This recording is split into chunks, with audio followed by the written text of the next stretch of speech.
All right, welcome back to the Bible Samurai YouTube channel. Coming to you semi-live from Cuenca, Ecuador. Walking along the Tobibamba River, all the way on the west side of, actually the east side of the city. So, yep, still in Ecuador. I am not on a missionary journey or a missionary trip, though I do take opportunities to share the gospel of Jesus Christ with who I run into that speaks English, like Mormons or Jehovah's Witnesses. So this video is about a year late because when I turned 40 years old a year ago, I wanted to make a video about life lessons, reflections, this far in my journey as a sojourner on the earth. So let's get it going. So I want to apologize in advance for any wind, noise, cars, motorcycles, and all the above, because it's all out here in South America. So my first precept is how you use your time is more important than how much time you have. You know, being 41 years old, being probably, maybe besides the, well, I guess I barely make the millennials, like by 1 year as far as being born in 1984. But we were the ones, going forward, we're probably the last generation that was sold the bill of goods of the American dream.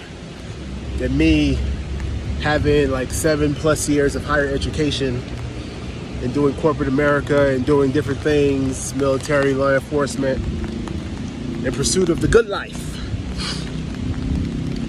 And then looking back and realizing, you know, I'm not really into climbing corporate ladders or chasing bad guys down alleys for the sake of a pension 20 years down the line. So multiple times I've had to reset and re-strategize in terms of what do I want to do with the rest of my life. But I come to realize that life is a journey. We have our plans, but ultimately it's up to God what comes to pass and what sticks. And I've had multiple careers, and I've come to find out that all of them are ultimately preparing me for what's to come, whether in this life, but absolutely in the life to come, as far as eternity. So it only takes about 3 to 6 months to learn a new skill, excluding some exceptions like medical, legal. But even within those fields, there's different disciplines in which you can learn in 3 to 6 months and start your whatever journey in that industry. So what you do with the time you have is more important than how much time you have. And that goes back to the thief on the cross. I mean, if you want to talk about somebody that doesn't have much time left, well, for the time he had left as he hung there next to Jesus being crucified, he maximized it. He saw an opportunity for everlasting life as his current life was coming to an end, and it made all the difference. Whereas you got Judas, who had 3 years, but he blew it all the way for the sake of temporary gain.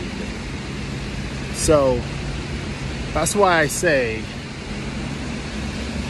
what you do with your time is more important than the time that you have. Another principle, 40 years into my sojourning on the earth, is discipline trumps motivation. Discipline is more valuable than motivation. If it wasn't for discipline, I wouldn't have finished Marine Corps boot camp back in the early 2000s.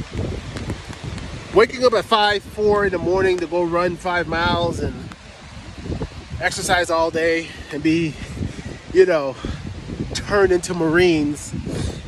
That motivation is there before you get on the bus. But once you get on those yellow footprints, motivation comes and goes. You know how it is. When you start a new endeavor, one day you're motivated or you want to lose weight. You're motivated on January 31st. But come January 17th, that gym membership was a waste of time.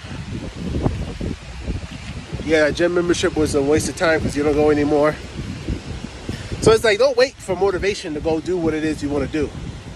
You have to grind through the lack of motivation and focus on discipline. When you don't feel like doing something that you want to get done, you do it. You do it just to do it because you know the reward is at the end. Delayed gratification. Even the Bible talks about in Proverbs where it says, you see a man that's diligent at his work, he shall stand before kings. So diligence, discipline, trumps motivation. Motivation comes later. Overnight success stories take years. So the next third concept that I would like to talk about, I'm looking for a place to stand because my arm is hurting, or to sit rather. But the third one is to prioritize your health. When you're younger, you can eat anything you want. But once you hit about 35 plus, it starts hitting differently. You could go on a diet at 25 and the weight just like shrinks. It just melts off. But going on a diet at like 40, that fat's a whole lot more stubborn. It wants to stick around with you. It's like it becomes a soulmate, So definitely prioritize your health. Not just your physical health, but your mental health. Which is something that we neglect, especially as men. You could be a big, strong Marine or soldier, go to overseas, but come back with mental war scars that takes eons to cope with. Or raised in a dysfunctional household, or have a narcissistic mother, or gone through a traumatic experience. Like, it's easy to stuff those emotions with food or with other types of distractions. So prioritize not just your spiritual health, but your mental health, because your mind is spiritual. And hand all of that over to God. Which leads me into my next point,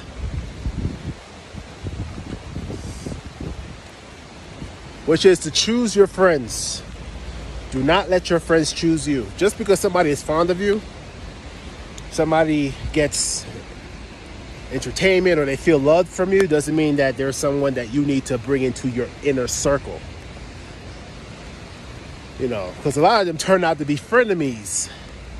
Because once you start doing a little bit better in life, or they start doing a little bit better in life, either they become envious of you, or they start flossing on you. They start thinking that their net worth is their worth. So choose your friends. See what people prioritize in life. They prioritize the scriptures, or they prioritize temporary gains. Which brings me to my other point. Choose your spouse very carefully. So we talk about mental health, right? Because when you marry someone, you're not just marrying them, but you're marrying all of them. Whatever skeletons they have in their closet, right? If they have mommy, daddy issues, that may show up in your marriage in one way or another. So choose your spouse carefully. I thank God that I got blessed with a wife who's the one that's helping me through my skeletons in my closet rather than the other way around. So choose your word carefully. Looks is important, but looks is not all of it. But looks is important.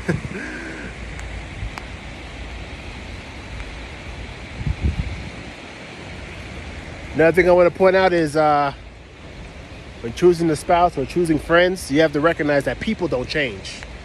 Matter of fact, people never change unless God gets a hold of them.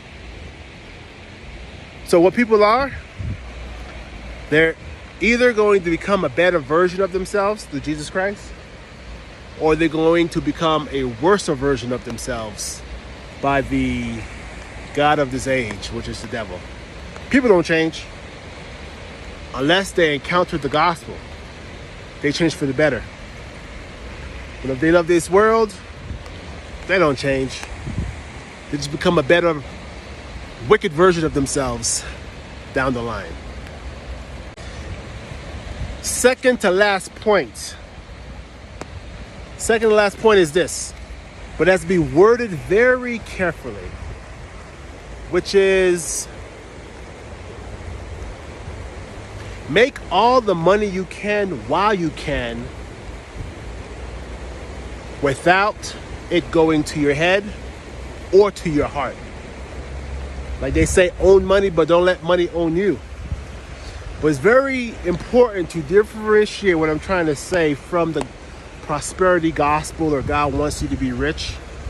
Take all of that, flush all of that down the toilet. What I'm talking about is where Proverbs says that money answers all things. Other places it says money is a defense. So money is like a tool. The more you have it, the more you can use it to solve most problems in life.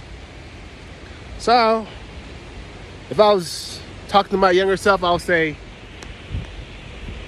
make all the money you can without letting it get to your head and without letting it get to your heart. Be ambitious without greed.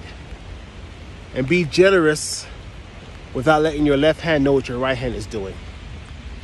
And like it says in Proverbs, not to lift your gate in front of other people. Don't floss. Don't boast. Don't be arrogant, because God will humble you. Learn to be, like Paul says, right? Where it says, I can do all things through Christ that gives me strength. Before that, he says, I know how to be hungry and I know how to be full. So making a lot of money is being full, but on your path to that is being hungry. And my last and final point would be to, above all else, it's like how Ecclesiastes ended. When Ecclesiastes says, so this is the end of the matter. Fear God, obey his commandments, for this is the chief end of man. For everything we do is going to come into judgment. So the fear of the Lord is the principal thing, because out of that comes all the important things in life, as far as love, right? How it says in 1 Corinthians 13. So it's these three: faith, hope, and love. But the greatest among these things is love. The fear of the